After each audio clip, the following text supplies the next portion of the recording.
So chances are you probably came across this video because you're curious about how much time it actually takes to become a game developer. I've been doing this for just a little over 2 months, and this is my very first time diving into the game development world without any prior experience. I've learned quite a few lessons, and I'm going to share some of that with you today and hopefully give you a little bit more insight as to how much time it takes. Late June, posted my first video for a game that I was developing called Crepuscular. Now, this was my dream game, right? And I think that a lot of game developers, when they first are starting out, this is what they want to do. They want to create their dream project. And I started without any prior experience, and I jumped in, and the scope just blew up. Truthfully, it just got too big. And after reading some advice on some of my prior YouTube videos about shortening my scope, I decided to do that. And that's why I am now developing a new game called The Final Bastion, which is much smaller in scope. It still feels large at times. And a lot of that is the learning curve. I don't have any prior experience doing coding or art. And so I have to learn everything at the start. There's also a bunch of other systems that are kind of tacked onto just the game engine and the art building.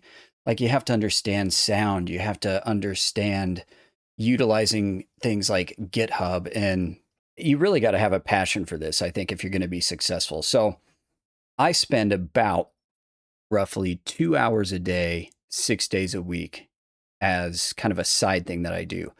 And I've essentially almost fully given up playing video games and have started to create. Now, there's a trade-off there because I actually have enjoyed the process of creating video games almost as much as I enjoy playing the game. So I get enjoyment out of it. So it actually doesn't feel like a lot of work. And I would say that as you dive into this journey of game development, that's something to be conscious of.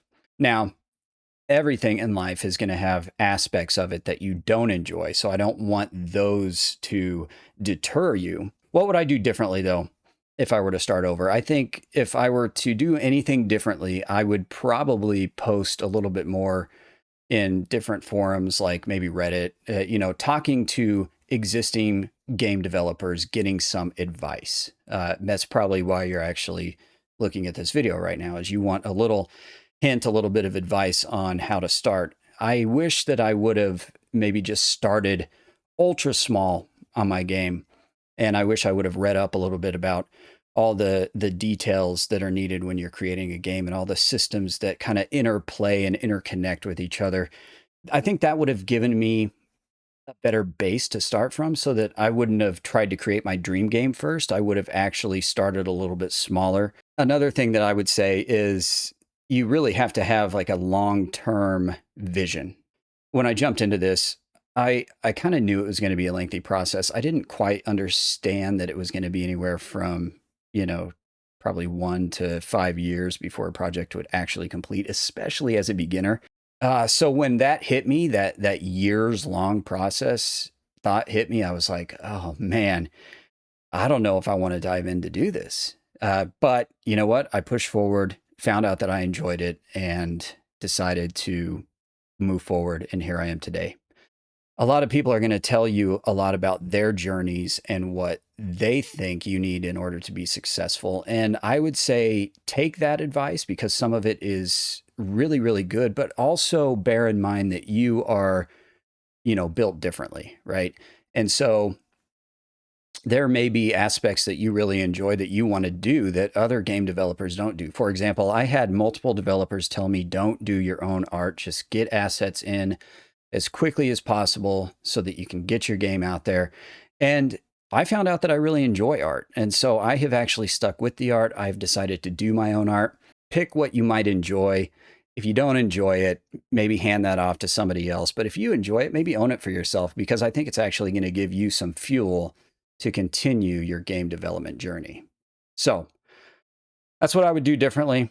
I would encourage you to just keep digging into resources like this video and pushing forward and just do a little thing every day if you do jump into game development. Like I said, I do this about 2 hours a night, 6 days a week. And I am to this point in my game, and it's starting to feel like a game. I've got a start screen, I've got a little bit of a game slice going, and I've got an end screen when I die. I've got music in the background. I've got art that I've created myself. It feels really good, even if nobody ever plays it. Did you have fun? And do you look back on it and think to yourself, you know what? I made this and I feel good about this and I'm proud of it. I hope this video has helped you grasp what a true scope of becoming a game developer looks like. I want to encourage you on your journey to just move forward, take one step at a time.